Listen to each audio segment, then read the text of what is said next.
Ich würde mal sagen, das war großartig. Habt ihr die beiden Projektleiterinnen da im Hintergrund gesehen, die schon so richtig mitgeklatscht haben, eingeheizt haben, wie früher in den TV-Studios, wo eingeheizt wurde. Hallo zusammen. Hello everyone, welcome to the now 4th edition of It's Tech Time. This is the one and only late night art talk in Germany, as far as I know. What I definitely know is that we all love the experiment and the fun fact. And again, I can promise you also this time fascinating international guests. Therefore, this time the Tech Time will be entirely in English. Dear audience, please excuse me, international audience. I just want to greet our German-speaking audience once in German. Hallo zusammen. Es ist super, dass ihr alle dabei seid heute vor den Screens bei dieser wirklich 4. Tech Time. Ich bin immer noch überrascht, dass die Zeit dann doch so schnell umging. Switching again to English. My name is Prasanna Oommen, and some of you may already know me from the last 3 times I've been moderating this Tech Time, this show from 2020 onwards. And what I really love about it, even though we had to manage around a pandemic crisis and lots of, to this crisis, related rescheduling issues, especially the 2 women in the studio in Berlin, all the time, the organizers behind the scenes never stopped repeating one thing, and they just did it last week in the rehearsal. This is a fun show. We may talk about really deep and highly specialized developments, but it shouldn't be, now it's German, bierernst or staubtrocken, as we say in German, meaning we try not to be dry as dust and try instead more to be in go as you please mode. So we really try hard, and we hope and we need your support for it. So dear Tech Time fans, thanks for supporting us with your presence, your laughter, your fun fact. And of course, I have to thank my well-known cultural sidekicks at this point. A big welcome and huge thank to you, the 9 deadlines. This was a fabulous intro. I was dancing. Thank you that you're here. And I wanted to dance, but I have to do a job now, so I dance later. So these are Dennis and Daniele from Stuttgart. I'm really looking forward to hosting this show with you together. And of course, also I'm looking forward to you interrupting me all the time when I'm speaking. Never change a winning horse. Yeah. They're doing that. In case anybody is new to this show, you can see we are already exchanging insider jokes. I will definitely fulfill my duty as a moderator and provide some key facts for you.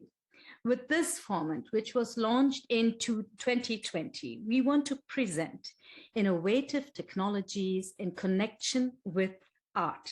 And what is important to us here is not only the fun and joy any kind of art offers, but also the curiosity and also the potential that lies within art. Here in the Tech Times, the heads behind make a great deal of effort to present ideas and developments from all over the world.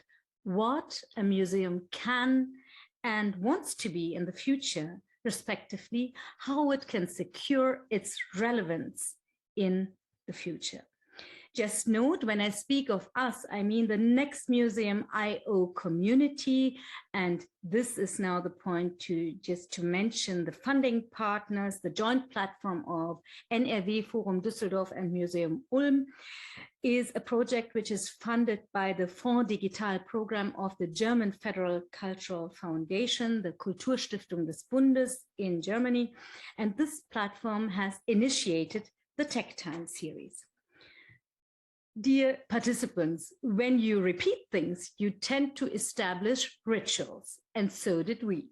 So we always start with a hi session, saying hi. So I would like to introduce the two women who they're already giggling there. I can see them, so I have to really focus that I don't start giggling too. So they are the two, Alina Fuchte and Marina Bauernfeind, the project managers from Next Museum IO, who are in Berlin in the studio of Rainbow Unicorn, who designed and coded the website, who are partners since the beginning of Next Museum IO. Say hi if you can stop giggling. Hello. Hello.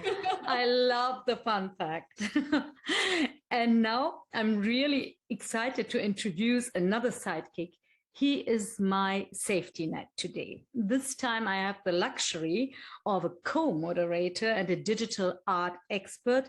Hi, Damiansky. He is here live with us from New York. Hi. You have to say hi. Hi, everybody. Hello. Hi. And then I would like to say hi to artist, writer, and hacker Ria Myers. Ria, where are you? Hi. Hi. Hi. Great that you're here. And then another big hi to Fabian Burghardt, aka Fabu, from the Musee Dezentral. So where's Fabu? Hi. Hi, Fabu. And of course, a big hi to the researcher, writer, and curator, Aude Loney. I hope I pronounce it right. Where's Aude? Yeah. She's coming soon. She's coming soon. Say hi again for her. Okay. Okay. You just tell me when she's here if I don't see her. So, and then of course, the tech time wouldn't be the tech time if it wouldn't communicate with our so-called exterior studio. In German, we say it's our Außenstudio, like in Wetten, dass, whenever some people know the show Wetten, dass, we had always an Außenwette. It was a betting show, and we have an Außenstudio. Welcome and hi to Mirevi Lab with Hi. Oh my God. So there's Joel and there's Claudia and Christophe in the background. And you saw her caught a glimpse. There was our tech tester, Svenja, and she won already the prize for the best outfit tonight. So, hey, thanks for showing her again. And then, of course, again, a big welcome to the 9 deadlines who will not only accompany our encounters during the show, but will also host the after show party. It would be really great if you participants dance and party in your offices or homes. This is the tradition in the tech time. Wherever you are, the 9 deadlines will provide, as you could already hear, inspiring beats, and they will share a snippet from the jingle now. Thanks a lot. Hi, you didn't say hi. Hello. Hey, moo.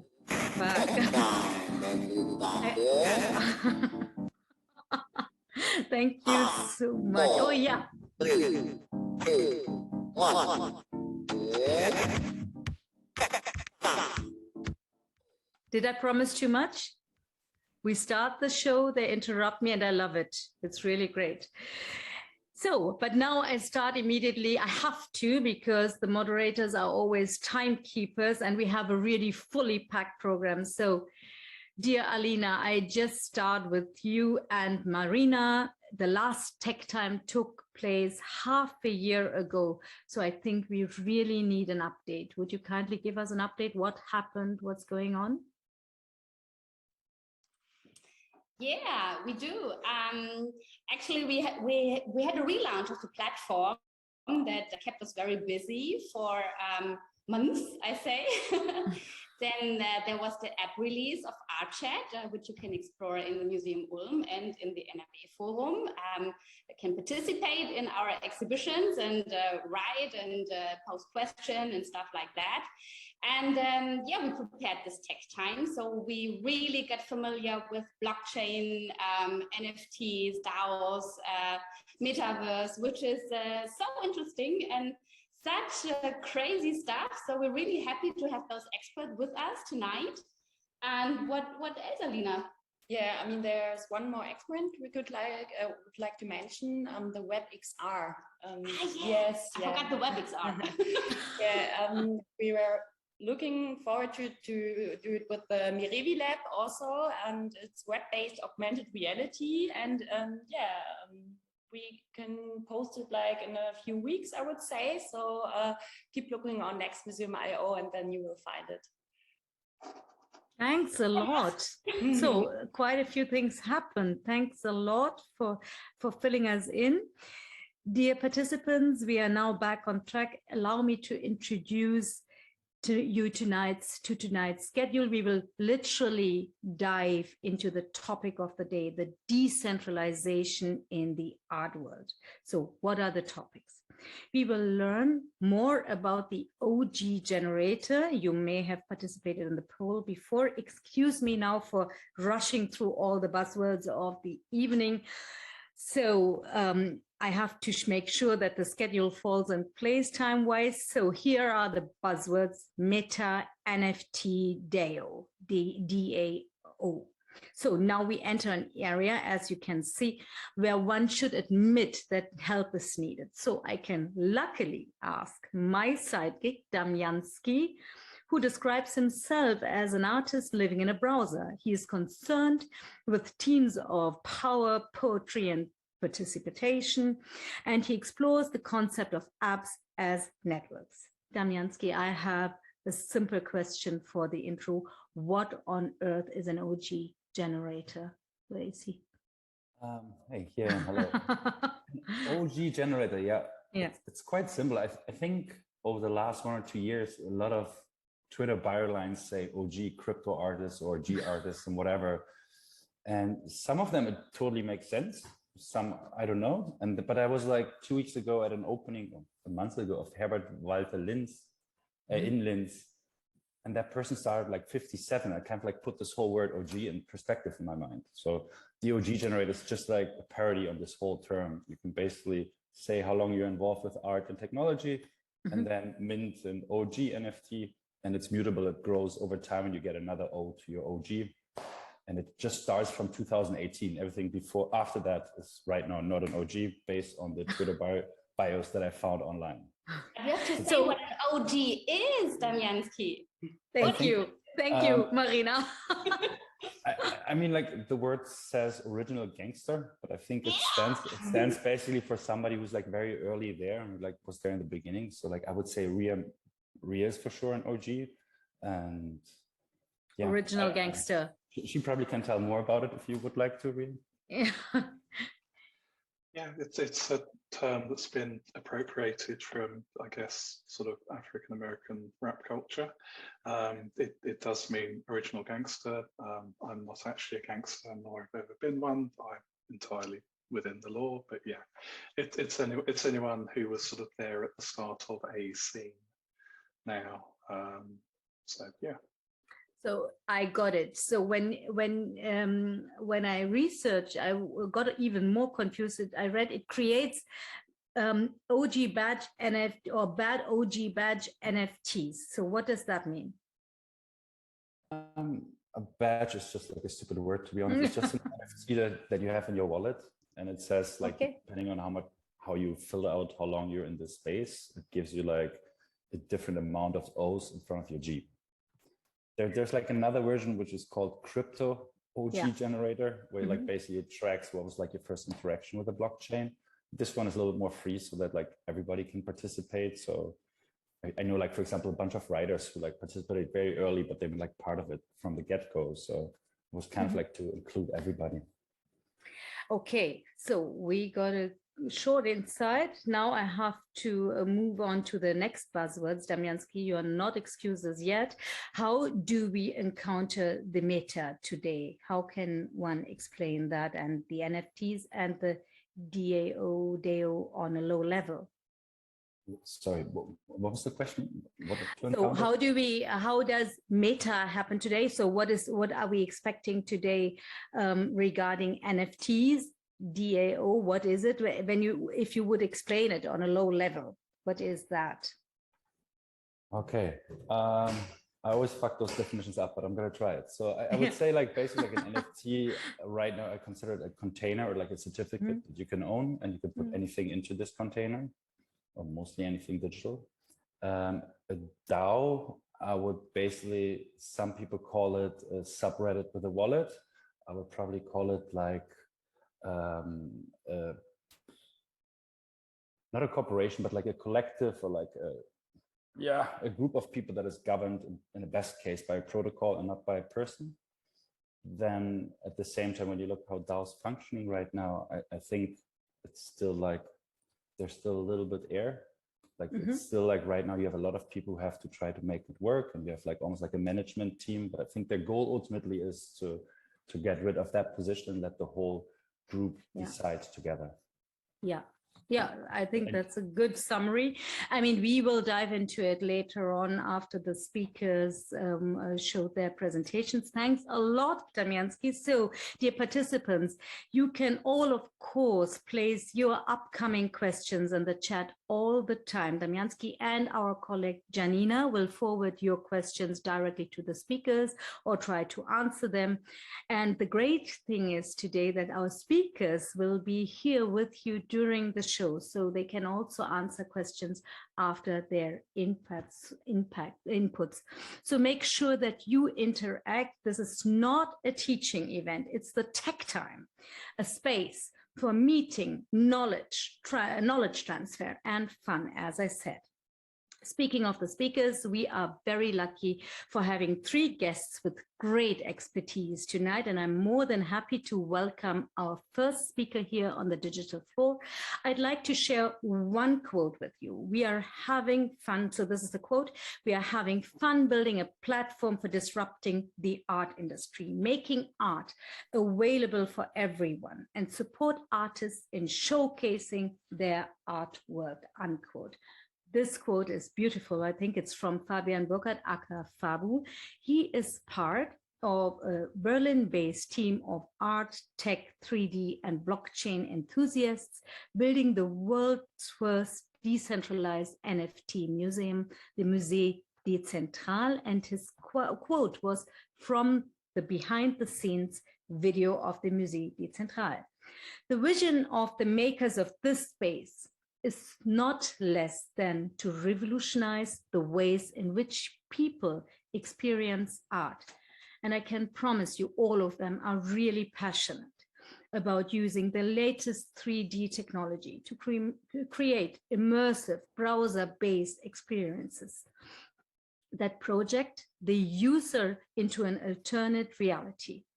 The team itself has a long history of building metaverse projects. For example, they built a really great virtual Club RAVE SPACE, as well as a 3D museum for the Greats by Hashmasks. And before we start, dear participants, just a small reminder again, place your questions and we will forward them to Fabu, to the first speaker. So dear Fabu, a very warm welcome to you. We are all very excited that you are here to talk about the Musee Dezentral. The digital floor is yours. Hello, hello. Do you hear me well? Yes, we hear you well. Okay. So you told a bit about my story in the metaverse, but I will do a small, fast recap. It started last year during COVID, the peak of the pandemic in February. We created a virtual club called RAVE SPACE, Berlin's first virtual club. And I just recorded a small video that shows what's it about. So you enter it through the browser, you walk towards a bouncer, you show your ticket, and then you can enter this club. You already hear the music, like coming from the dance floor. It's like spatial audio. You have a small phone, you can upload stickers and put them on the wall. Can walk around, explore the club, explore art from real artists. You can see other people, it's multiplayer. This example, it's Flo, my colleague, and he can trigger dance moves. And then you can walk towards the dance floor. You see some people dancing, hearing the music becoming louder, and see DJs performing live in the club as a live stream. Then you can also go to a bar, get some virtual drinks that unlock like drunk effects whatsoever. And then we also augmented the club space with a NFT gallery where we showcased different artists. People can exhibit sculptures, 3D sculptures, as well as videos and images. And you can like chat with other people through voice chat about the art. That was our first project. And then another interesting thing happened. The world's greatest art forger, he's called Wolfgang Beltracchi, approached us, and he wanted to build a virtual NFT, like an NFT collection of his artworks, and we were supposed to build a museum for it. What he did was he recreated the Salvator Mundi, the famous picture from Da Vinci, this one, and he forged it in 7 different styles.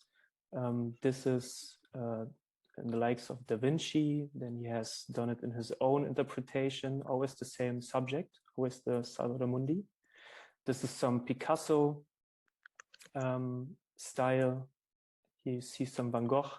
And we created this museum, which is inspired, the 7 rooms are inspired by the artist itself. So this is some Picasso architecture.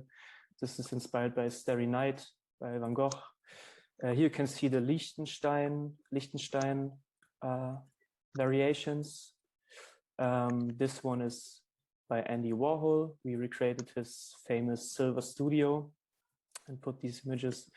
And the last one is Salvador Dali and his variations, and as well this room inspired by his paintings.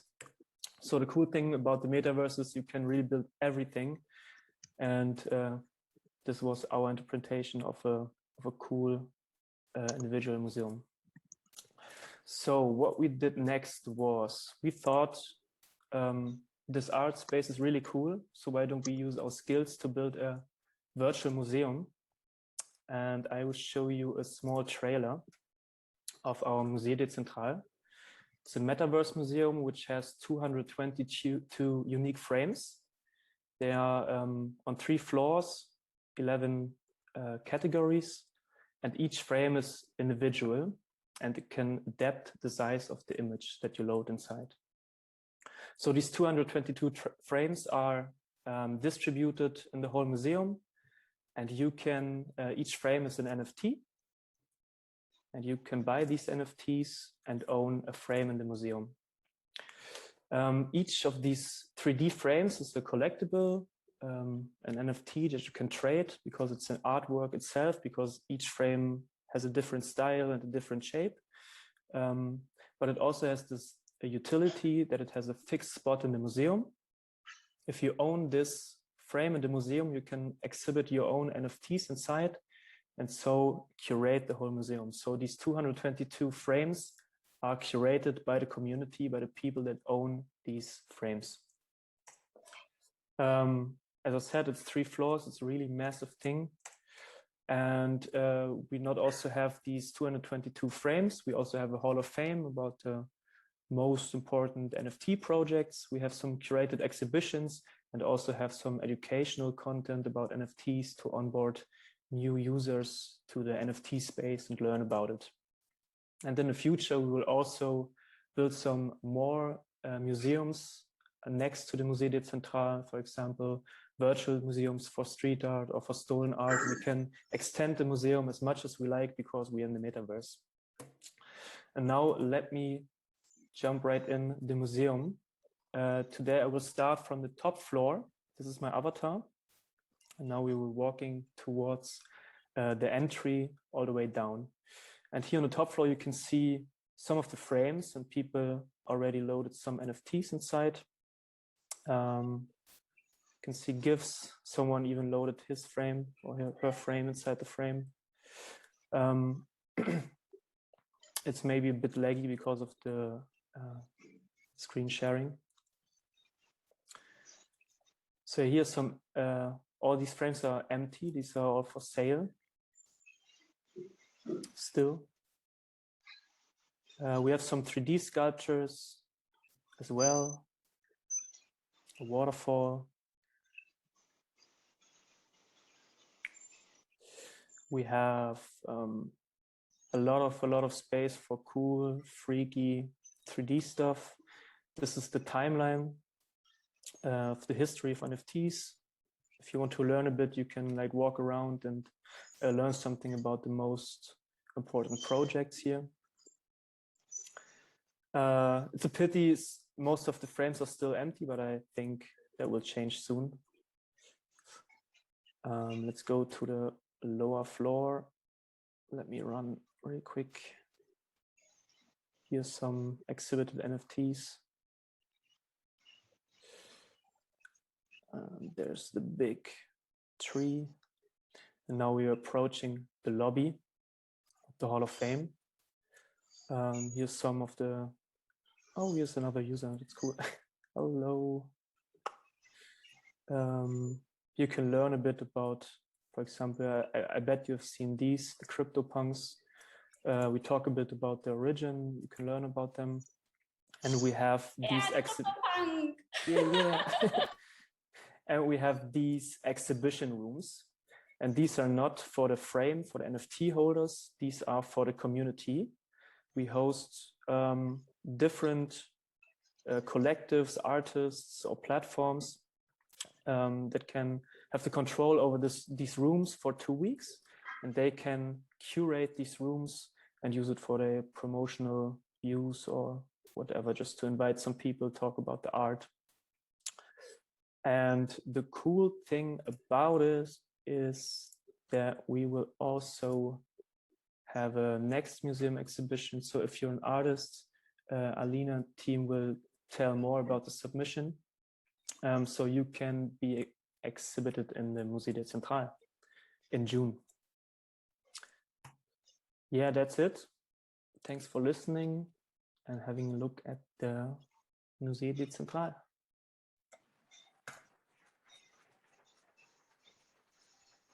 Super nice. Super interesting. Quite cool.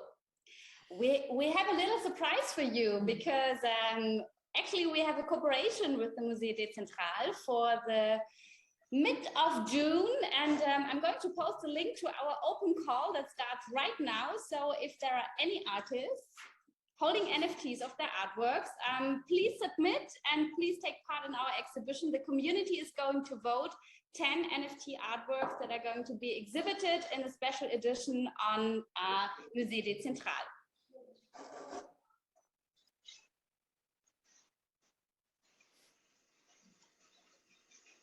Prasanna, you're still muted.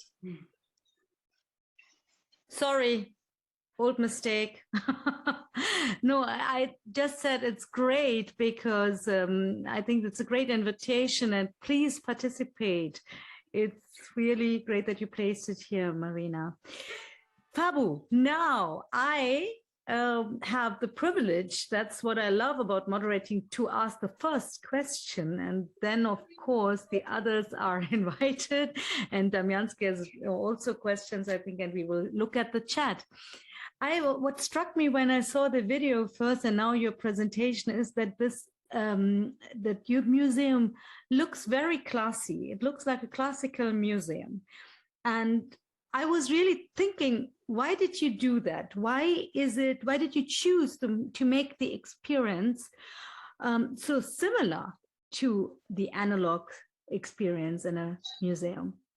Yeah, that is by purpose. And a lot of people are asking this because in the metaverse you don't have physical barriers. You can do whatever you want, and most of the metaverse experience are taking place in space and are very funky in cyber.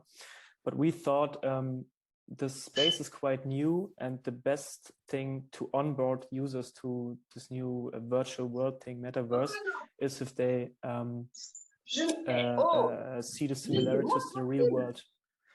So yeah, I think you can. Just a minute, Ord, can you mute yourself? Hi, Ord, great that you're here, but can you mute yourself? That would be great because we are in an interview. Thanks. Sorry, Fabu. Yeah.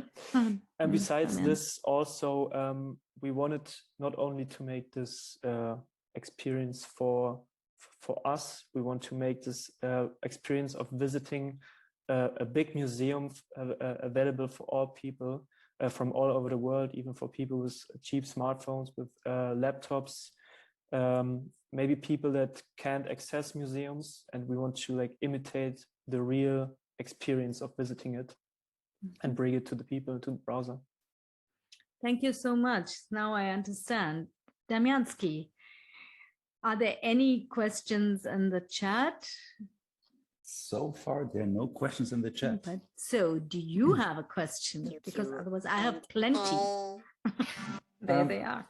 Please go on. Yeah. No, please. I actually don't have a question right now. So. Oh, okay, I have this one question, but also Marina and Alina, if something strikes you, please ask. I was asking myself, if I were a museum director, like a Museum Gropiusbau in Berlin or Museum Ludwig in Cologne, and I decided to have an exhibition on NFTs, what would I need? I mean, what would it look like to the audience, or does it make any sense to do this in the analog world, to extend it? I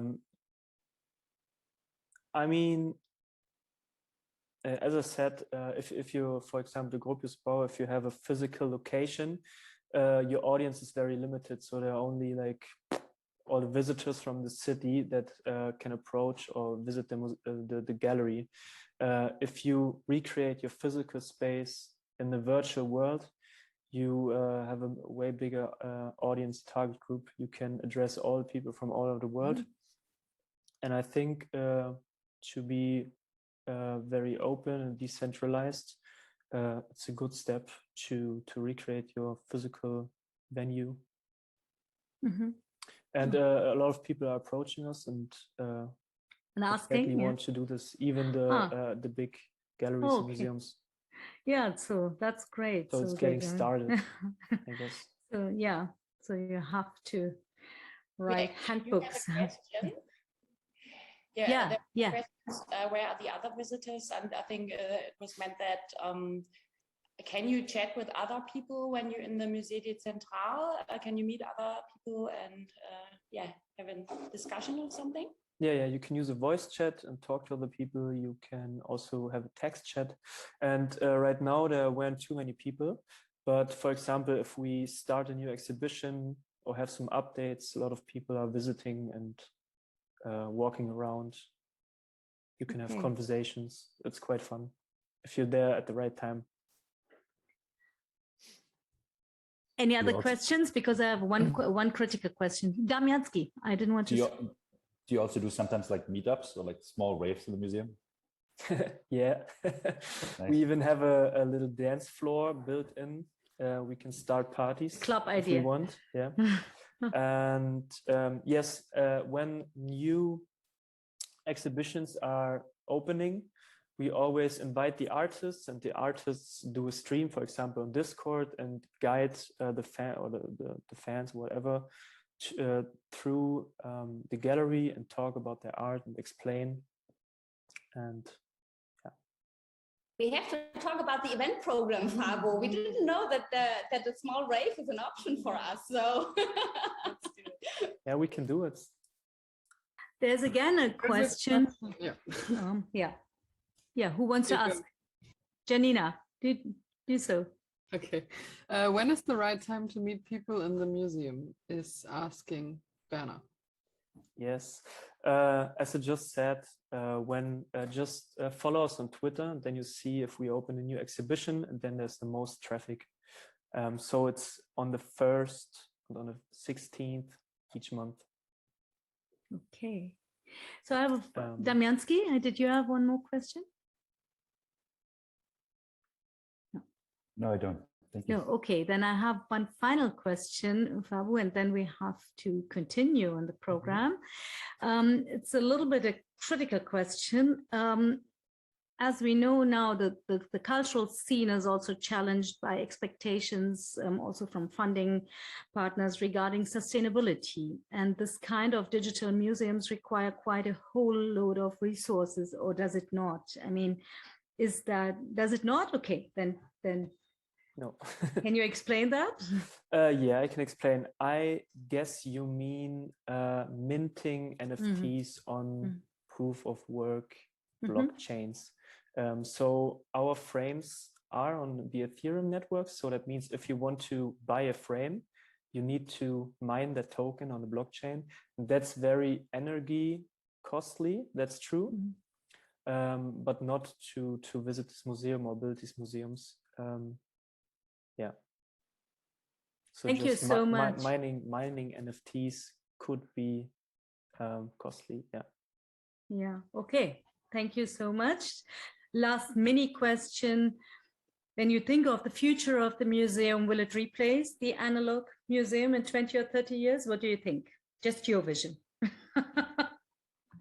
I think it's depends on how the world will look like. If it's very hot outside, it's like very deserty in the cities. There's no water and people sitting in the basements, maybe. And if the VR hardware is getting better, so if a VR headset is costs like €100, has very good quality, then maybe it's even better to visit in real life. But I don't hope so. We don't hope so, that it's a link to a dystopian vision. Thank you so much. Big applause for Fabu from Musee Dezentral. And then I think this is now your turn, 9 Deadlines, a little small musical break. Thanks a lot.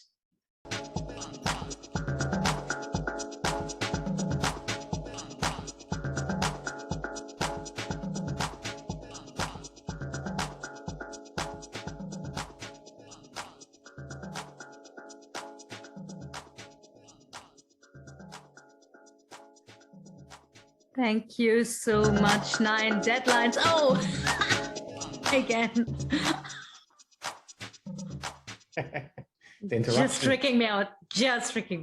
Thanks a lot. I love it. I love the music. Thanks a lot again to Fabu. And now we are heading from exhibiting in a digital museum towards producing NFT art. The heads behind the Tech Time engaged a brilliant thinker, maker, and speaker, and in a short statement, which I found within my research, she said this simple but very moving sentence, I quote, "I make art to understand the world," unquote. Ria Myers is an artist, hacker, and writer originally from the UK. She is now based in British Columbia and Canada, and her work places technology and culture in mutual interrogation to produce new ways of seeing the world as it unfolds around us. Her deep understanding of the technical history and debates around blockchain technology is complemented by a broader sense of the crypto movement and the artistic and political sensibilities that accompanied its ascendancy or rise. Ria's unique quality in this show is that she is a critic as well as an artist. And I would like to close my introduction with another well-known quote from her essay, Tokenization and its Discontents, published in 2017, quote, "There's nothing rarer than something that doesn't actually exist," unquote. Please welcome with me, Ria Myers. We are very happy, Ria, that you are here. And now, again, I think that, That was. Oh wow, thank you. Yeah. So sorry, I'm speechless, which isn't going to help with giving a talk. Yeah, that essay, I wrote it immediately before CryptoKitties came out, and CryptoKitties came out whilst I was writing it. So you'll notice there's a paragraph inserted about CryptoKitties, which was the start of Erc721. Yeah, wow, thank you. Hi everyone. So I've been making art using the blockchain since 2014. I bounced off of the blockchain for art in 2011 when I said, hey, if you send me a Bitcoin, I will draw you a Bitcoin. And then someone actually was going to take me up on that. But I was worried that the price of Bitcoin would go down to the point where I wouldn't be able to afford for postage for the drawing. So I didn't take them up on that. Can I screen share? Is that possible for me? I think so. You should have the co-host rights. Just try. Otherwise, Janina, and she's, yes. Yeah, okay. I think it should be possible. Okay. I just tried the magic trick, but The magic trick. Doesn't like me. Let's try again. Let's say about this. Yeah, and the testing, it works. Awesome. Okay, yeah. That looks all right. Yes, yeah, we did try this out. Okay, it's because I'm on a Mac. Right. Okay. Why is it paused? Okay, give me a second. Sorry about this.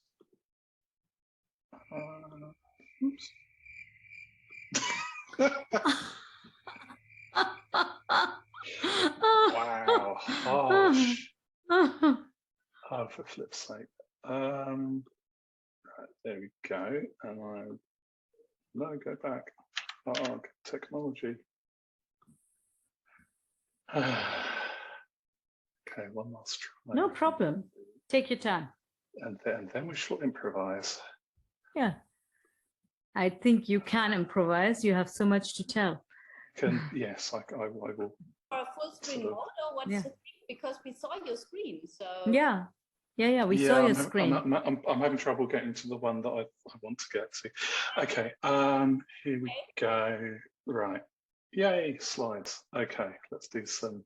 There you go. Slides, and then we're going to try and get slideshow mode. I'm not screen sharing. Yay! Yes. So you should see some very boring text. Awesome. Okay, you're going to see a lot more boring text. So, as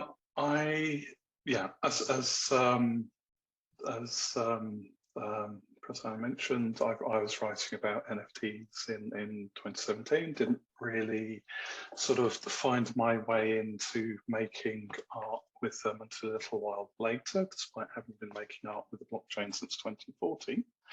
And this is the first NFT I made. It's a piece called Secret Artwork Content, which is a token which, when you own it, you know absolutely everything about it except what it's actually about, which is stored as a cryptographic hash, so a unique but very secret identifier on the blockchain. And this is the visualization of it. This is sort of the thing that gets shown in galleries or museums, and it's sort of scrolling up, telling you absolutely everything about the token, who owns it, who made it, when it was made, when it was bought, what the token ID is, what the cryptographic hash is, the number of the blocks containing the transactions, all of these things. It tells you if there's shapes, there's colors, there's text, there's numbers. It will tell you absolutely everything except the one core thing that it promises, which is the content of the work. And this is a sort of nice illustration of my approach to this technology. I'm very interested in the sort of political imaginary and the experience of using sort of cryptography and the blockchain technology based on it, because there's so much part of both of our everyday life. This talk is going through encrypted channels bouncing around the world, but also sort of anyone trying to create a political or technological alternative at the moment is going to pass through cryptography in one way or another. project I mentioned in tokenization is contents, CryptoKitties created the ERC721 standard, which you may have heard of. This is the Ethereum NFT standard. ERC is Ethereum request for comment, I think. I can't remember what it means. Anyway, this is another token standard, ERC998. I've used it to glue together some tokens, which have, rather than manageable little numbers as their token identifiers, have little snippets of text as their token identifiers in the same storage space in there. And these little snippets describing vaporwave art tropes, and they're glued together and composed and colored.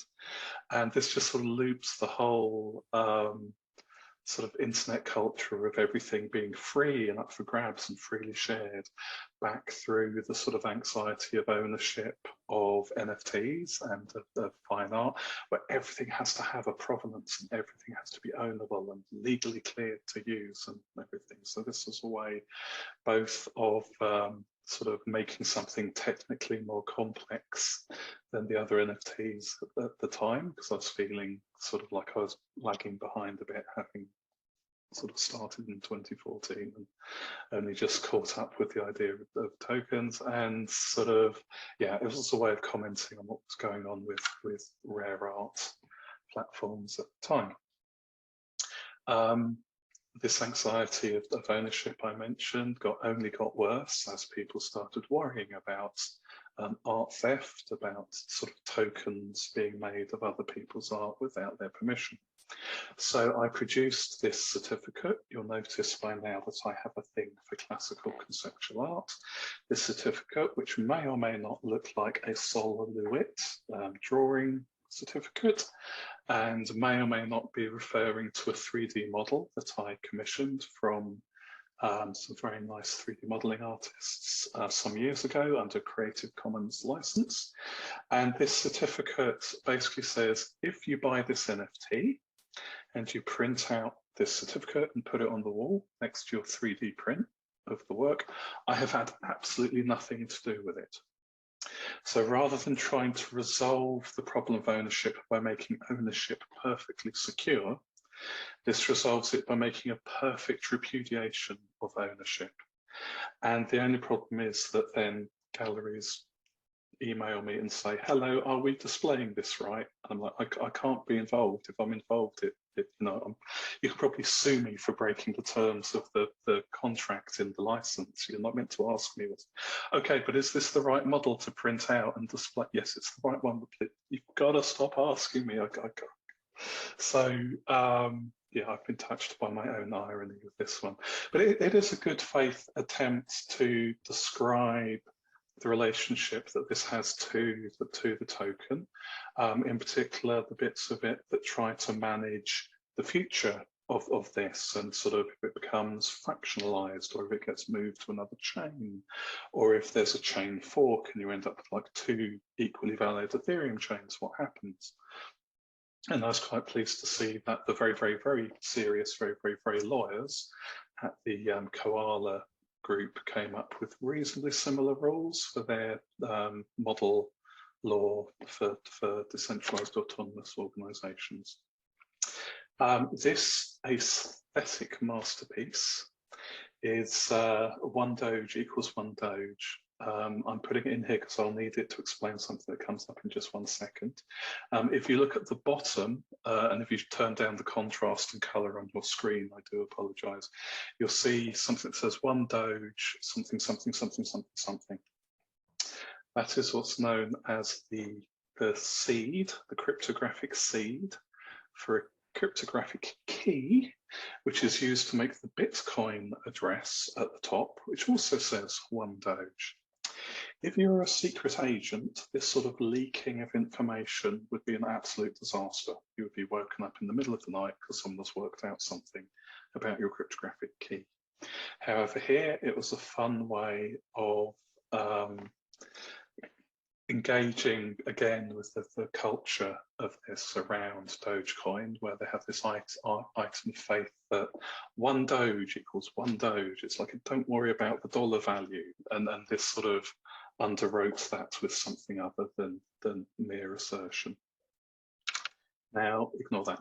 The reason I mention that is I'm working on a new piece called Koala Noosphere. Koalas have smooth brains. That's why this is in here, and it's an attempt to make tokens which again lean back into ownership and value by making them purely relative.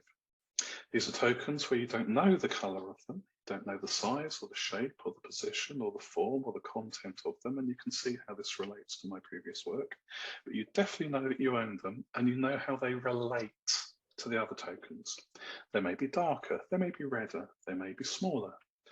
And I liked this because I've been reading a lot of Deleuze and Guattari at last, and I apologize to anyone who's very, very tired of the philosophy, but I was just very interested in how sort of an anarchy of properties and objects sort of really addressed critiques of NFTs, which are, this is hyper commercialized, hyper ownership. And I'm like, okay, so here's hyper ownership. You can absolutely own this with all the certainty of the blockchain, and you kind of know what you own, certainly how it relates to what everyone else owns, but you can't nail it down. If you would like to learn more about what went into all of this and a few extra pieces as well, it actually won't cover Koala Noosphere because that's too new. I have a book coming out which I'm currently busy editing, since I've now got more time to edit things, having stopped working in the blockchain industry.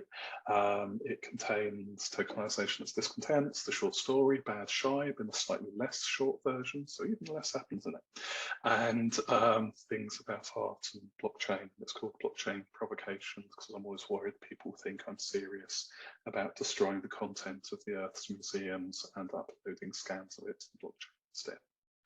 So yes, these are this is what I'm working on. This is how it relates to what I currently see as the landscape of NFTs and the fact they're a new kind of property that we don't quite yet understand. Thank you so much, Ria. And now I'm waiting for the 9 deadlines. Yeah.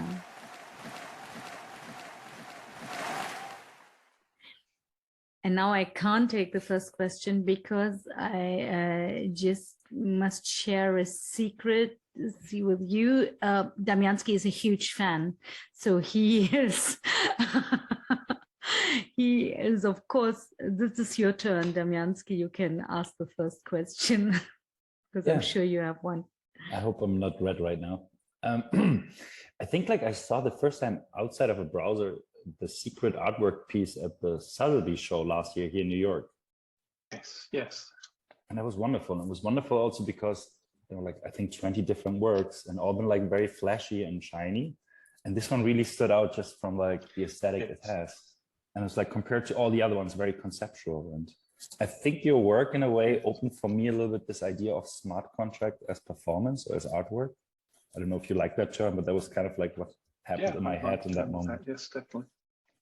So, yeah. It was originally shown in a show called Secrets, which oh god, I'm going to forget everyone's names. Sam Hart and Sarah. Friend. Sorry, Sarah. Curated for an event in San Francisco, and it was projected onto the metal walls of one of the vaults of the old San Francisco Mint, which just like, you know, you're talking about performance, this really gave it this sort of sense of occasion and place, and this was really fun to do. But yeah, there's a deliberate pathos to a lot of the work where it's like visually, it sort of is that it, and sort of secret artwork, it will entertain you. It scrolls up the screen like a block explorer. If you go to like a blockchain explorer site and look at the front page of one of the faster blockchains, you see sort of the transactions scrolling up the screen like that. And a lot of my work is that feeling, but sort of meditated on. But yeah, I'm glad you've brought in the idea of performance. It's there's something animated to them, but it's sort of an ongoing performance, I guess, rather than kind of slice that we do see. There was also this piece, I forgot the name, unfortunately, that you showed at Punke Gallery, and like I think in Berlin, and I was like basically trying to find in the blocks always like a smiley or like a face. Oh yes, yeah. So that's FaceCoin. Brilliant. Thank you. Yes, so FaceCoin is, I think, 2014. So it doesn't access the network; it just runs in your browser, and in your browser, it creates a toy proof of work blockchain. So it's doing all the work of putting data into blocks and doing the proof of work algorithm, and then finding the next block. But rather than Bitcoin's search for successively longer strings of zeros, it is searching for faces using machine vision, so face recognition. So yeah, it's still energy intensive, but it's your browser, so you can turn it off wherever you want. And sort of, yeah, even at that point, people were concerned about the waste of proof of work. It's not waste, it's an expenditure that secures the network. But this was a way of saying, okay, you know, that's a waste. Art is also regarded as, you know, inherently without social utility, not necessarily social value, but social utility. And so I thought, you know, what if we had like a network of machines all generating art rather than finding zeros? That would be equally pointless from the point of view of utility, but people might enjoy the aesthetic value. And so, yeah, what's the simplest thing one can do in art? Well, let's find faces. So yeah, it's an alternative proof of work blockchain demo, which again, like by the time I had made that, it had helped me understand the blockchain well enough to do more complex things. So, wonderful. Yeah. Can I ask one more question? Yeah, Janina just raised her hand. That's why there are some questions also in the audience. But one small question and one small answer, and then we need to involve the audience too. Okay, and then. I just wanted to talk about the upcoming book. Will it be like purely physical, or will you have like a blockchain or like a digital integration? It's currently physically planned. I need to talk to Robin about NFT options because Ergonomic are great, and I would like to try and make them some money. So yeah, if anyone has a good idea for NFTizing it, I'm all ears. I haven't actually got to that part of the planning process yet, but yeah, it would make sense to make an NFT. Cool. Thank you so much, Janina. Yeah, Janina, we are not finished just yet. Yeah. Hi from the background. So we had a general question before, but maybe we're going to talk about that later because they just asked what we all think, which field has the biggest potential for the metaverse, but maybe we can talk about that later. Yeah, we talk about it later. But concerning you, Rhea, there was the question, why do you need a proof of work, which is very energy consuming? Yes, thank you. So let's be clear, proof of work is energy consuming. That's the very point of it. It is something that takes originally a little bit of energy to do. And this means that it makes doing more of it more expensive because energy has a cost. It comes from spam prevention in email. Originally it was Hashcash, and the idea was if you wanted to send an email to someone, you'd do a little proof of work sum, attach that to the email, the receiver could check that you've done it properly. And the idea was that as an individual, we're perfectly happy to spend a quarter of a second waiting for an email to go. As a spammer, if we need to send 1 million emails to get one person who will buy our counterfeit tablets, that's going to add up, and financially that's going to put us out of business, or at least disincentivize us from sending bulk spam. The reason this was used for blockchains is anyone can extend a block in a blockchain. If someone did it maliciously, that'd be a problem. They could give themselves, and I'm ignoring a lot of how blockchains work, but just go with me here. They could give themselves 20 billion Bitcoin, which isn't a thing. So to ensure that people extend the block in good faith, again, they had to do this little bit of work. Now, because Satoshi was smart enough to realize that once more people use the network, more people would want to extend the blocks, the algorithm that says how much work you have to do has no upper limit. It's a paper clipper. It will boil the oceans of it if you want to, if it has to secure the Bitcoin network. So that's why it's there, it's why it has these effects. Many blockchains use the alternative proof of stake system. That's been a thing since, I want to say 2013, but it may even be 2011 with the NXT blockchain. Flow, the blockchain I worked on, is proof of stake, and Bitcoin, Ethereum is moving to proof of stake very soon. That reduces the amount of energy used by, for example, minting an NFT to roughly the same amount of energy as a tweet complaining about the amount of energy used in an NFT. There's a lot more to it. We can talk about where the energy comes from, what it would be used for otherwise, but I'm going to stop there because this is already a very long answer. I'm sorry. Thank you so much, Ria. As I said, I'm the time manager here, but the great thing is that you're still here for us, so you can still discuss your questions with Ria while we are going on in the show, in the chat and also after. So thank you so much. Also, Damiansky, for your questions. I skipped all my questions because we have to continue now. Thanks a lot. And now I need the 9 deadlines for a final applause. Thank you. Sometimes they do what I want. Great, thank you. Only on a good day. Only on a good day. Okay, great. So now, dear all, we are traveling now from the virtual worlds to really down to earth issues. We want to shed light on the technical equipment you might need. For those who are here for the first time, I'm just repeating a little bit because some of you might have tuned in later. We are now moving to our outer exterior studio, the digital partner of Next Museum IO and Junger Freundeskreis. It's the MEREVI lab at the HSD, the Hochschule Düsseldorf. They show today the tech tester Svenja, and they show with her the hottest new tech stuff you need. We call it in German heißer Scheiß. So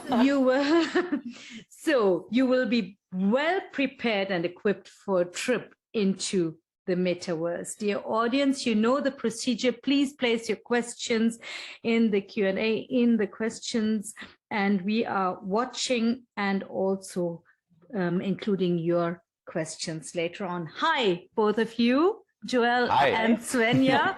I just hand over the virtual mic to you. You tell us what you're doing now. Thanks for the introduction. Yeah, and they are switching perspectives, but you explain that all, okay? Yeah. So, hi, indeed. We'll show you a couple of our hardware. Svenja is going to have her first glance into the hardware. Well, we had a couple minutes with her so that she is getting a bit used to it, knows her way around. And she got a little too amazed, so we needed to rip it off her. Like over the top. So that she still has some excitement for you. We're going to start with a VR experience which features mouth and eye tracking as well as hand tracking.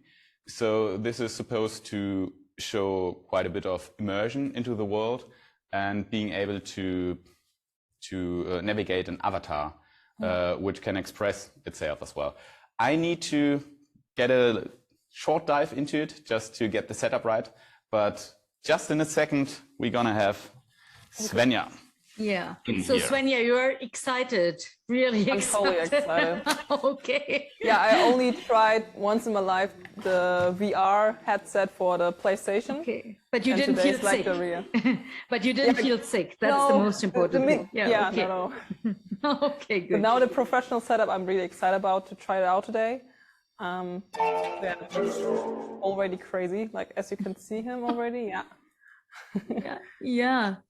Oh yes, now they're changing. So you will change from a static camera and switch, between. Very good. All right. Let me just set you up in a second. Okay. We're gonna have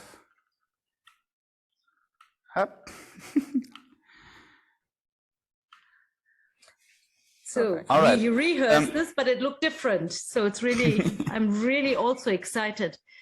9 deadlines. We might need your support for another minute. Our world has shifted. The world has shifted. Now it's the VR set. Yeah. Yeah, very nice. Mein zweiter Handschuh. Yeah. Okay.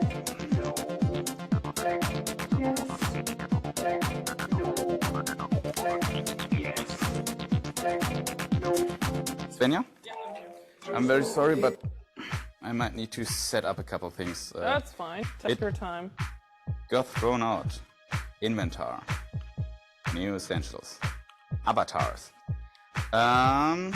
Face tracking ready. Yeah. Where are you? Ooh, I'm looking for you, guy. Let's mount you. And I'm in. I'm in place. I'm in shape.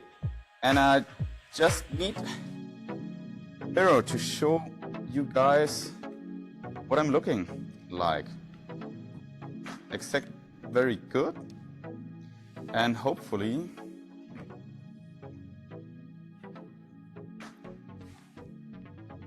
crazy movements happening here. Okay. I am there. Okay. Where are you? I'm here. So it's your turn. Okay. Well, Should I get you? So now she's testing the whole. Okay. I'm getting this set up now. Okay. Which again? Yep. Okay, start with the headset. I'm gonna strap you into the rest. Yes, please. And I'm just gonna tighten this. Yeah, it's sharp. It's fine. All right, and you're gonna get your belt. Yeah. This is left and right. Okay. Yeah. Strap it tight. Got it. Is it comfortable? It's I feel it's heavy on the head. Looks like a steady cam. Oh, wow. Steady cam. Oh, you're giving me something, So right? yes, you can slip right into your left one and your right one, and I'm gonna strap you down in a second. Okay. And you should be ready to go. Oh wow. Oh. I can just like move it like this without even using the thing like this. Okay, wow. Okay, let me just hide the menu. Yeah, great. And move around. Take a look around. So the people like on Zoom see what I see, right? Yeah. Yes, they got we can see it. See also We the can color. see Oh, it. wow. Oh, here's the mirror. Looks like a mandala. Oh, you can see my hands, right? Great. Yeah. And the facial impression looks real. Yeah. You look very surprised. You look very surprised. Hey. Okay, my eyes, I'm also like bling. Hey guys. Oh, let's just have you look into the mirror and then just roll your eyes all the way around to show them your. Oh, I like the eyes. It might still look a little spooky because she's such a robot. Spooky. Yeah, tongue is working as well. So what we're seeing here is kind of the up-to-date hardware for VR, which is an HTC Vive Pro Eye, which has eye tracking built in, with a mouth tracker as well. So a mouth tracker? What is a mouth tracker? It's a mouth tracker. Wow. We got a tiny little camera in front of her mouth, and that's capturing her very expressions. And those are translated to the avatar. The avatar she is right now controlling and having quite a bit of fun with it. Yes. And that's a thing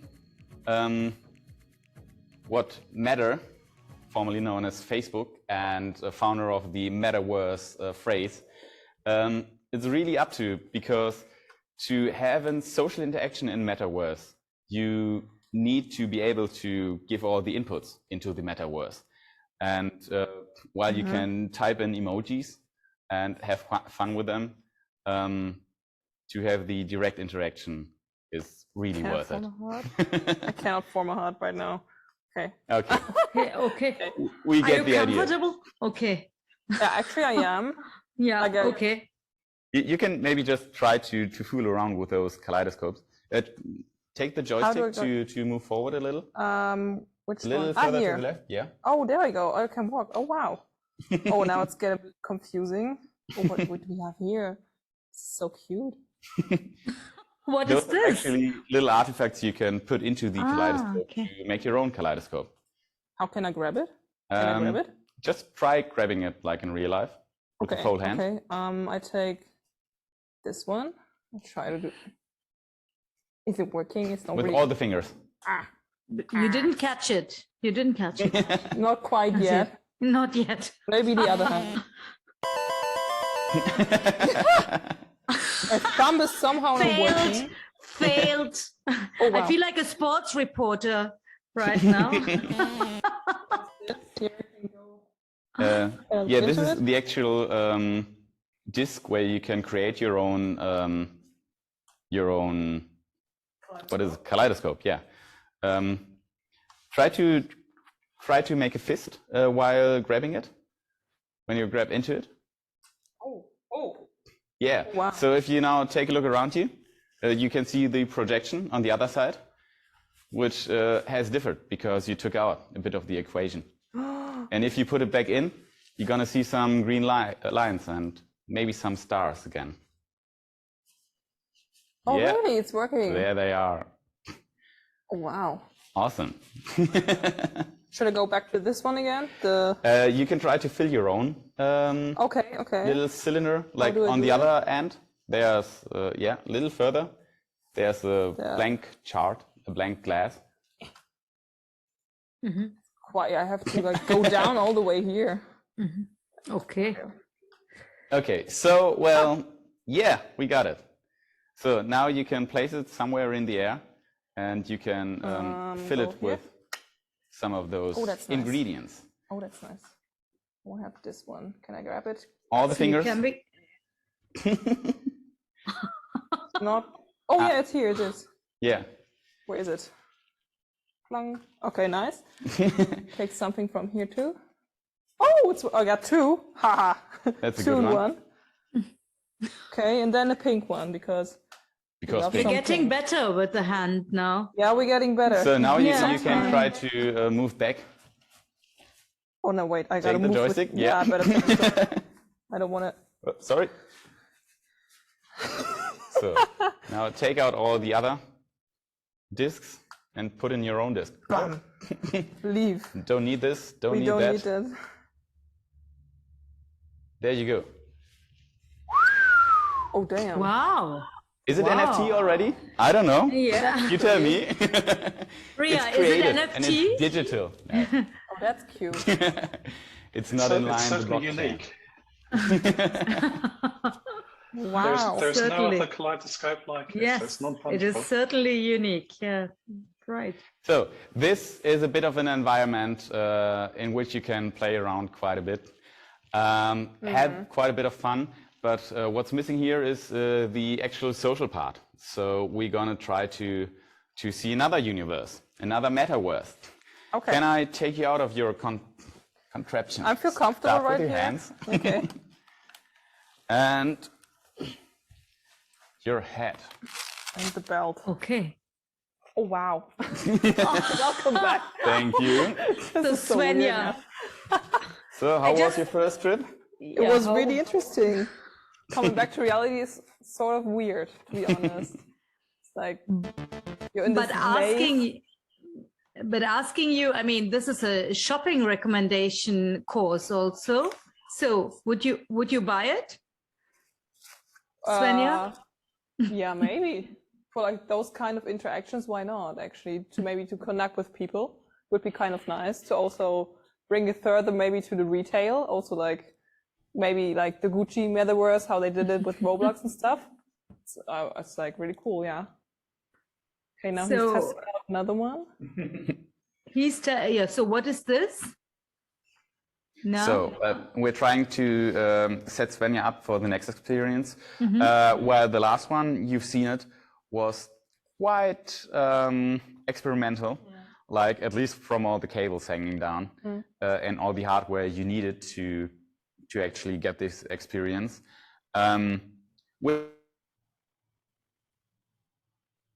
wouldn't be necessary for this setup right now, but it's an it's a work in development, and this is, I'm a little lost in my scene right now. We don't see it. Ria has the same. But gonna try out the next. This is the Oculus Quest. Quest, yeah.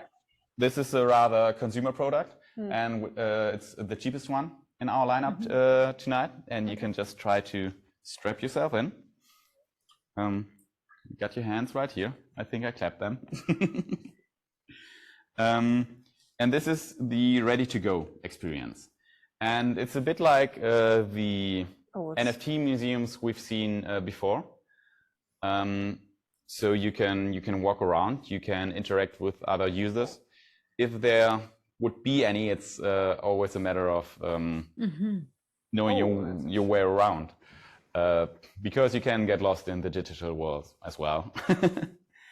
And with the Oculus, and right now it's the spatial app, you have your I'm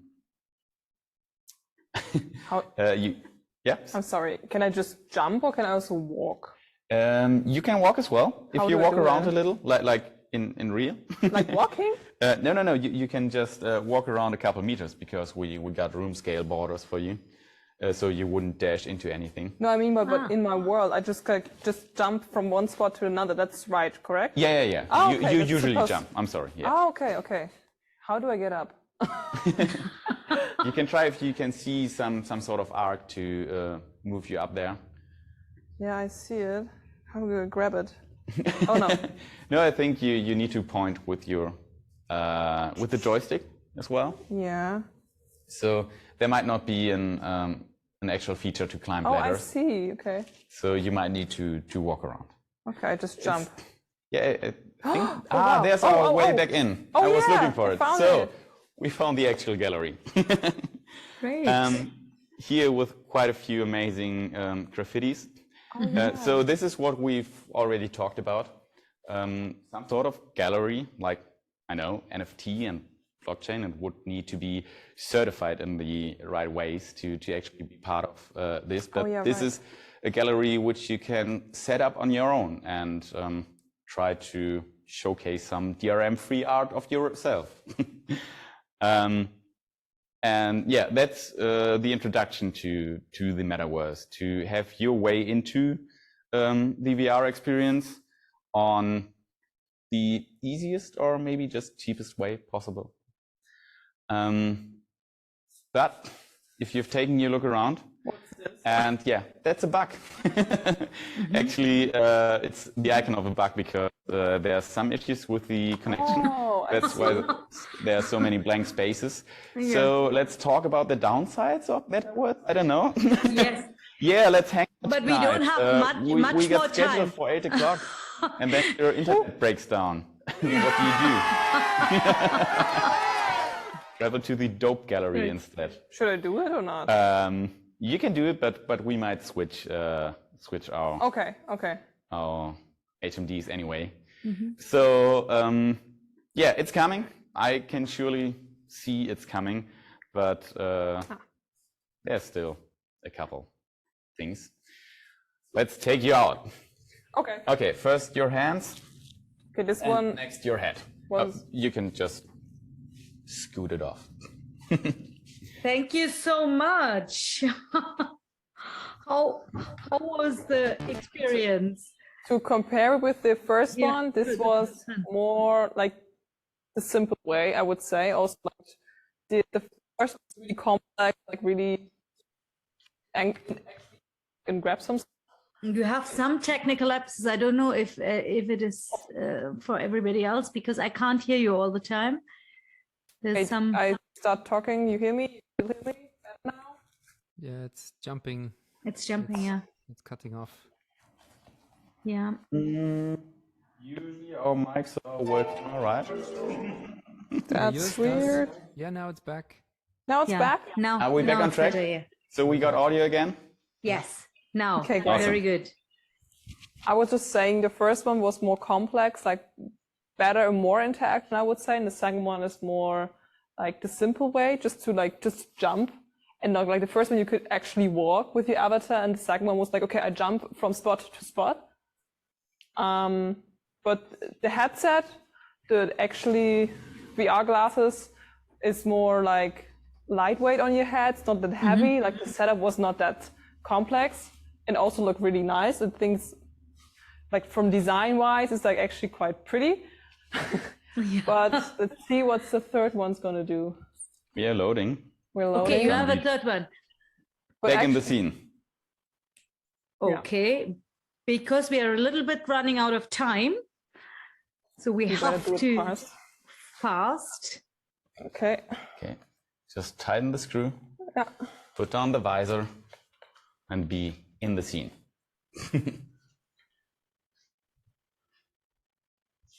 Wow. I don't need anything in my hands? No, you don't. You can just dismiss this one on the Abbrechen sign. Wow. So this one is completely controller free because you take your hands as an input. And I actually can see everyone in my environment. That's actually quite nice. So this is AR. It's augmented reality. It's not VR. So you're not in a dissociative environment. But you can see with her gestures, she's interacting with something I can't see. I can only see here on the screen. Oh, I can also show the menu. Like I can do many things. Like I can also draw something. Let's try this. Where's the menu? We had a menu here. Is it maybe somewhere else? Okay, as you see, I have many scribbles in the wall. There's a little car actually up there. Can I grab it? Yes, I can grab it. Oh, wow. That's so cool, actually. I can make it bigger or smaller. This is so intuitive. This is so good. Like, this is a really comfortable way. I can also erase these things, I think.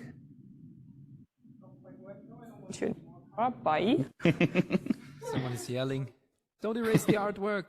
No, we're just going to add some. That's going to do it. So right now. Is it working with the finger pinch move? Just like in the air? Try to pinch your fingers? Oh, yeah, right. I can grab something. Wait. Okay, wait. Let's try it again. Let's try to... No, it just wants to pick up something from up there. Okay, now that would be actually nice to see. So with the VR and AR compared to one another.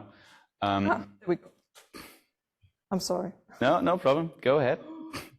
Oh, Wow. she found the right things. Yay!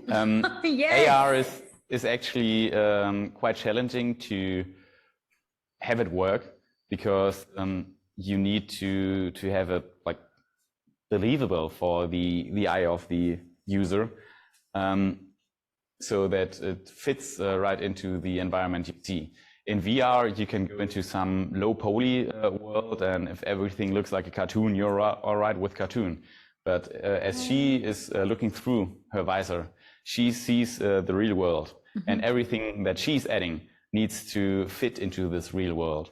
And that's why AR is not as far as VR is right now.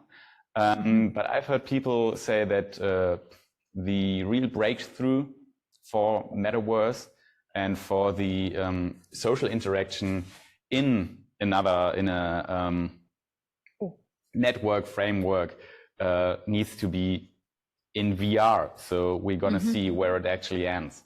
But this is the HoloLens 2 from Microsoft. It's by far the most expensive one. It costs like $3.5 grand. So it's not the consumer product you would like it to be. It's not there yet, because I would have liked to have a big crate of just obsolete hardware.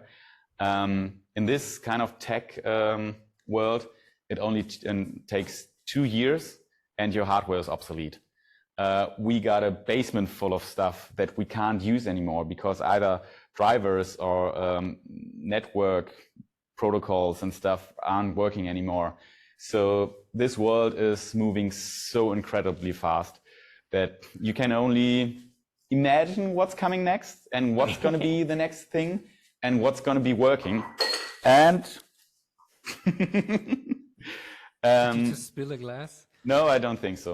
I don't think I spilled the glass. It was good. This is just some AR feature you are seeing right now. This was not done by the 9 deadlines. Okay.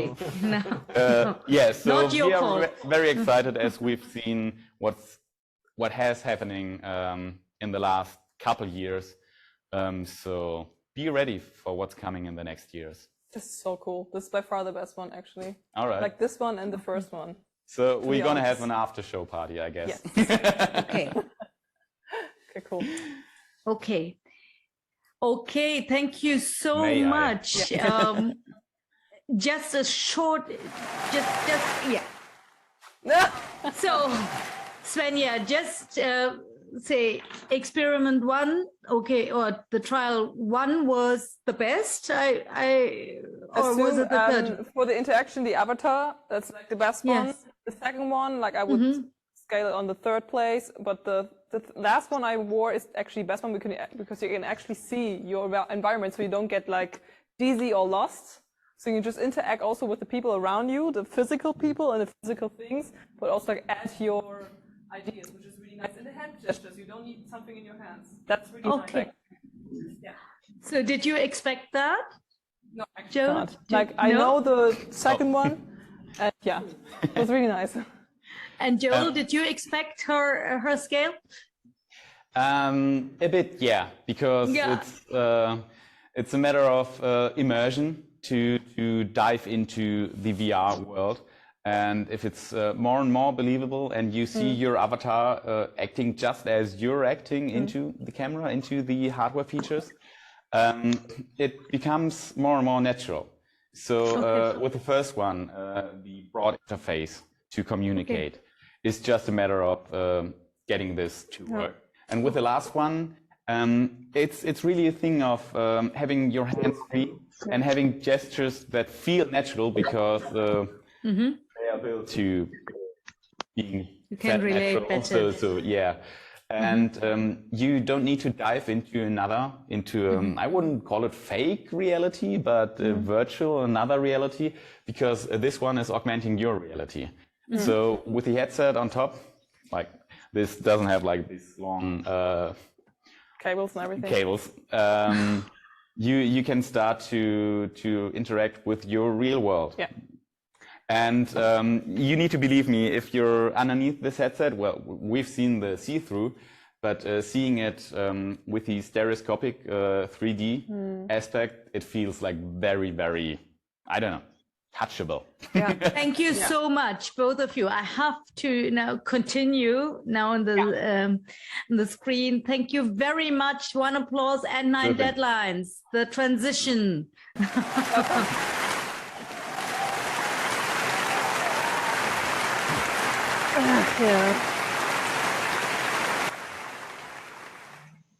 Thanks a lot, dear participants, and thank you so much to Mirevi Lab. And now we are coming and announcing moving the last time to a new content from technology as a tool into the possibilities within virtual worlds for decision-making processes and collaborative practice between different people. I'm very happy to introduce our third speaker, Aud Loney.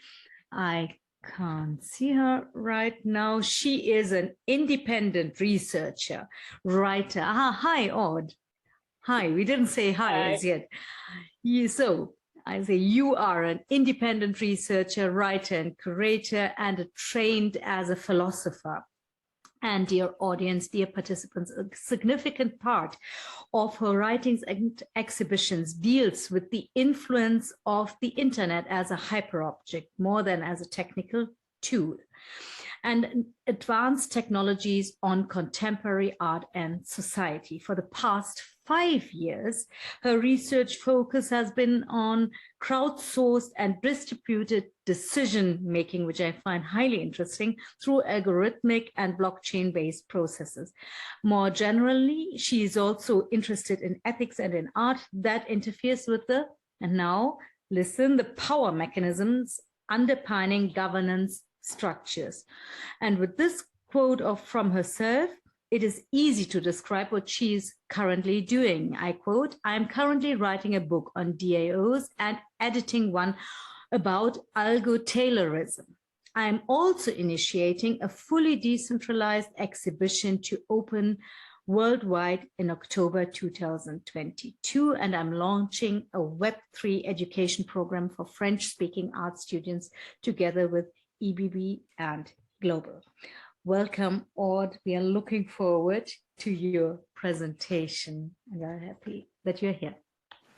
Hi, yeah, thank you so much for this invitation. I, of course, in all these tech-related events, had to get a little delay to join you due to some power outage here. So it's very humbling when the nature reminds you that, of course, yeah, we are very dependent on just a few wires around. So I'll take you tonight in some political philosophy questions that I'm exploring right now.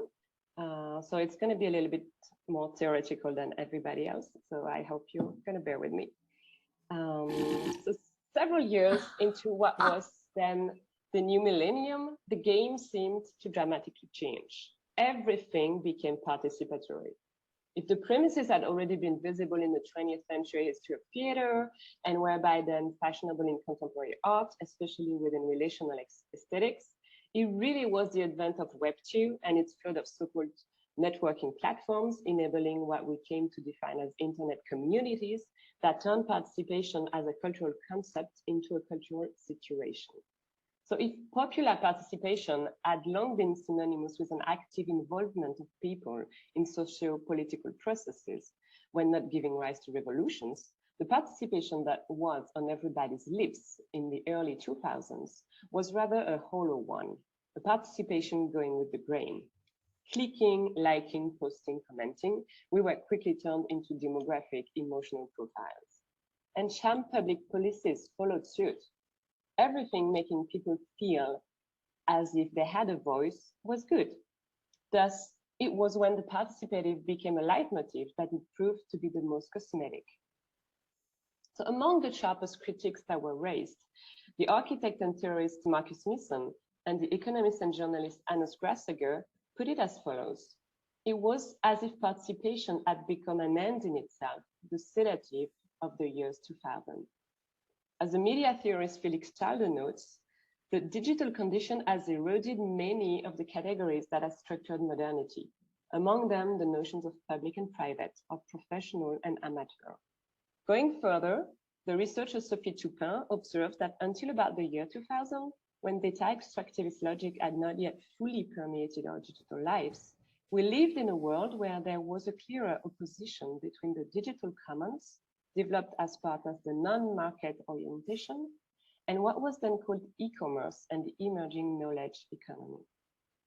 So the very idea of social network, of meaningful social structures composed of interactions and relations between individuals and organizations, had rapidly been corrupted and transformed by a few highly centralized tech giants. But this radical transformation was actually not that radical and that rapid, but rather the result of decades of social exploitation. Again, it was when we were made to believe that our social networks were being remarkably improved that the data extractivist logic struck once more.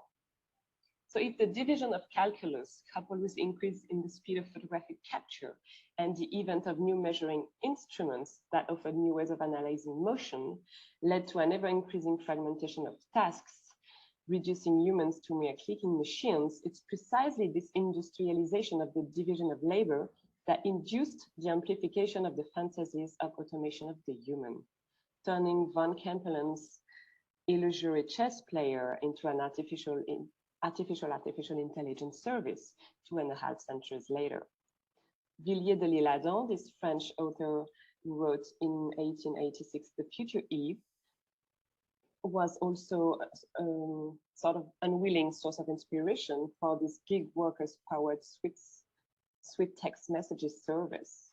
And Alan Turing's test was also turned into a production line for unwilling laborers. So yet, it's a certain idea of human automation that was instrumental in what was probably the most important advance regarding human coordination, decentralized autonomous organizations, or DAOs. The phrase has evolved from decentralized autonomous corporations, and it first appeared in the sense in the white paper of the protocol that would soon become the most important blockchain, Ethereum. So this concept was actively being developed in the field in the fall of 2013. And in an article he published 2 months before the Ethereum white paper, Vitalik Buterin asked nothing less than, do we really need the people? So under this provocative guise, the question unveiled what this new kind of organization, automated at its core, was really about, as Buterin elaborated. The Industrial Revolution allowed us for the first time to start replacing human labor with machines on a large scale. And now we have advanced digitized factories and robotic arms that produce complex goods, like automobiles, all on their own. But this is only automating the bottom, removing the need for rank and file manual laborers, and replacing them with a smaller number of professionals to maintain the robots, while the management of the company remains untouched. So the question is, can we approach the problem from the other direction? Even if we still need human beings to perform certain specialized tasks, can we remove the management from the equation instead? And this is what the first decentralized autonomous corporations seem to be aiming at. Lines of codes becoming autonomous agents, that is to say, able to calculate a desired action to take, given a certain input within a certain environment, without being stoppable by any human agent, thanks to the kind of distributed computing that we see in Bitcoin, a set of rules that decentrally self-validates its own computation. So those futuristic ideas were enabled by way of smart contracts, automated formalized relationships between parties, as conceptualized by Nick Szabo 16 years earlier. Thus, in the white paper, Ethereum was first introduced as a next-generation smart contract and decentralized application platform, or as the Ethereum biographer Camilla Russo would put it, Bitcoin wanted to be peer-to-peer money. Ethereum wanted to be peer-to-peer, everything. So governance is the crux of human societies, which includes human rights, freedom of speech, economic transaction on a worldwide basis. And it is usually implemented by centralized authorities. Smart contracts appear then to be a liberating technology, as blockchains and smart contracts especially give us the power to alter and align social incentives, all without introducing inevitably corrupt central authorities. But if one of the simplest descriptions of DAOs is making it possible for people to gather to do things they could not do individually, such as organizing, raising funds, managing these funds, aligning towards a common goal, without the need to trust and consequently know each other, the absolute opposite is also true. DAOs can be used and be useful at the local scale. So such an intuition fuels Culture Stake, which is an experiment led by the London-based art organization Furtherfield. One of its founders, Ruth Catlow, relates a sense of dissatisfaction in their practice, which consists, in her words, of funneling artworks that we think are fantastic from the international digital art scene into a local gallery and benevolently bestowing them on the locality. And she adds, that was starting to just feel wrong. A feeling that I have been sharing for years, and that also led me to explore collaborative and distributed decision-making processes in general, and within my own curatorial practice in particular. So this feeling that it was wrong in some way to impose on people the art they would live with, especially in the public space, brought Furtherfield to design an interactive system for their visitors to be given a voice. And the system is still to be formalized as a DAO, but it's already making use of a voting mechanism largely in fashion in the cryptosphere, quadratic voting. So I won't expand on quadratic voting in these technicalities right now, but we can discuss that a bit later if needed. So there was a time not so long ago when DAOs were still living in the shadow of their infamous namesake forerunner, the DAO, an investment vehicle governed by a program directed by investors' votes to seek out and fund proposals. But fast forward to 2019, its historical hack had become a milestone in the discussion around the immutability of code. And all over the press, 2019 was dubbed the year of DAOs. Now, in the cryptosphere, the saying is just DAO it. For any particular purpose, just put a DAO on it. It's easy, it's fast. There are templates for that. But you can't decentralize or autonomize the organization of everything.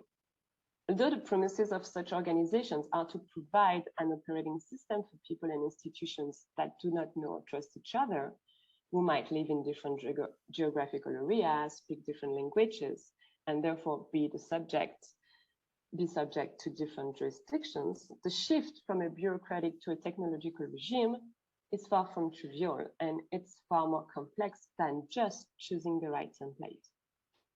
So autonomous in decentralized autonomous organization doesn't mean fully automated. As when it comes to algorithmic systems, there is no such thing as full automation, but only semi-autonomous action. Nevertheless, DAOs involve a set of people interacting with each other according to a self-enforcing open source software protocol in the absence of bilateral agreements. But in the workaday activities, what does it mean for an organization to be governed by a program and for people to interact with each other according to self-enforcing protocol? So taking a closer look at the ways DAOs operate, it appears that most of them do not actually rely heavily on on-chain processes, especially when it comes to day-to-day decision-making. There are various reasons for that, ranging from the cost of gas to transact on Ethereum, the necessary time to allow to each voting period, including grace periods of different kinds, and the fact that in practice, many of the decisions are made in informal settings, such as Discord servers, Telegram groups, Twitter spaces, or even DMs. The flexibility provided by using systems outside of the scope of the smart contract is especially necessary in the beginning of an organization. Once the governance rules have been hard-coded on the blockchain, members of the DAO willing to stay on board are left with mainly two options: acting within the rules and acting to change the rules. And depending on the governance mechanism initially chosen by the organization, acting to change the rules can be tedious, especially if the quorum has to be important, leading in this case to the following choice: act within the rules or quit the game. Does that mean that the more automation, the less autonomy there is for the individuals, but the more autonomy is gained for the community? So politically speaking, autonomy is defined against a certain framework. An entity is autonomous from another entity. What if, to avoid this potential loss of autonomy for the individual, it was actually relevant to include a reflection of the concept of anomie in the reflection on autonomy?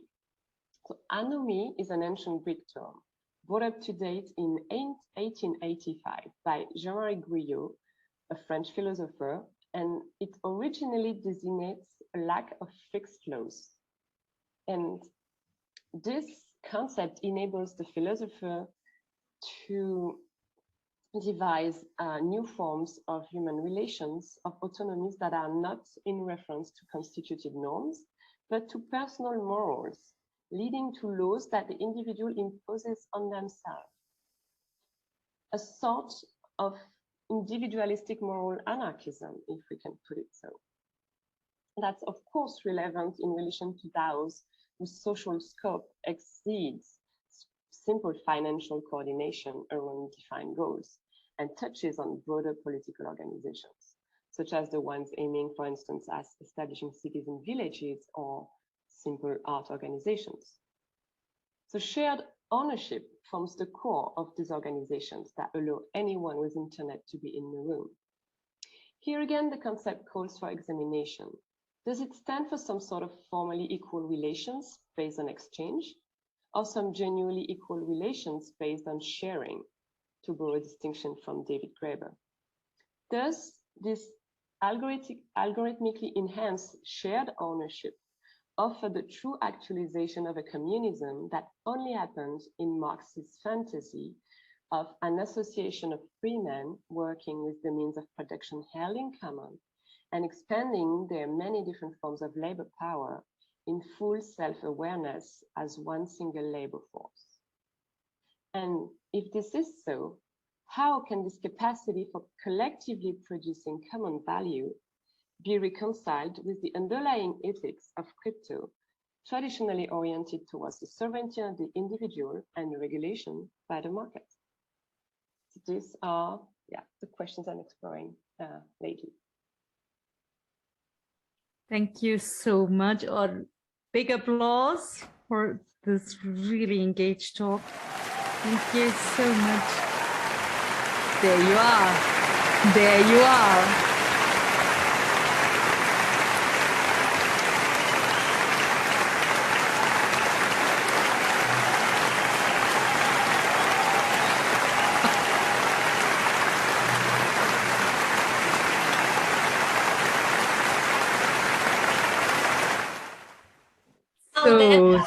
And I don't mean the applause. Wow. Oh, thank you very much. Okay. Oh, okay. I just wanted to take Janina's hand in now, because there's a question, and thank you for mentioning further field, Ria says, but there was one question. Janina. So the question was, in which field do you see the biggest potential for DAOs? What about art and museums? Oh, the main potential now in political organization for sure. Okay. But the interest in art is, of course, as always for any topic, to just prototype new things on a smaller scale with less risk, let's say, quickly. So would you also say the digital art movement is a political movement, or can it become one? This is what I heard. Mm-hmm. Yeah, because you talked about the political implications. So it could become one. I always see art as a space for prototyping new modes of life. Yeah, so okay. Definitely. Yeah. I mean, that's what interests me. So there's a large part of art that doesn't deal with that, but like the one I'm focusing on does. Who's that? Damiansky is smiling. Any other questions from the audience, from my co-moderator? I don't have a question. I just wanted to say that, like, I usually see every digital art as like political, just like by choosing to use the internet and like going outside of and being able to publish whatever you want outside of like other institutions is for me a very political decision. Yeah.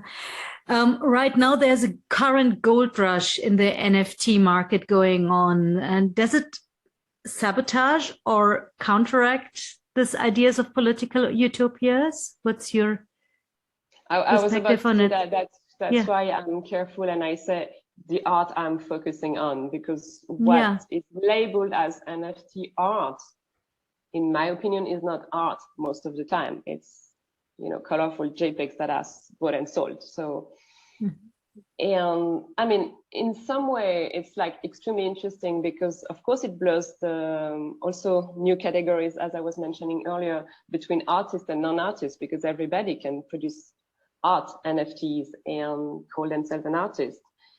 And why not? Like, I like the idea, of course, to blur this bourgeois category of artists in some way. But at the same time, the content usually is not very relevant to advance society or political issues. So, yeah, perhaps it's a distinction between the market and the art, you know, so it's a different kind of market. Not only because a large part of those NFTs are also not really sold, and everybody's trying to make their own way there, but like few still are successful. So yeah. Thank you so much. We are a little bit short of time now because we already we have overdone it, but it was really worth it. Thank you so much, Ord. Any other questions also from the other speakers?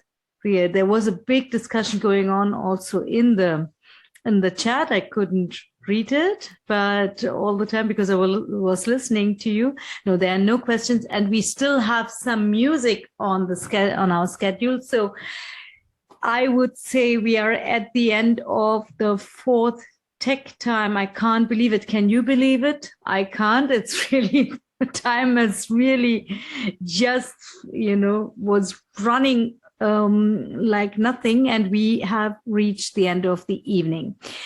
First of all, a big thank you to all of you, the brilliant speakers and my sidekicks, the brilliant sidekicks 9 deadlines. Oh, there was a question. Sorry, I wanted to say bye, but I don't want to skip this question from I'm sorry, I was a little slow. Yeah, okay, then I take this question and then I continue with my thank you. It's a rather short question because it might not be answered tonight.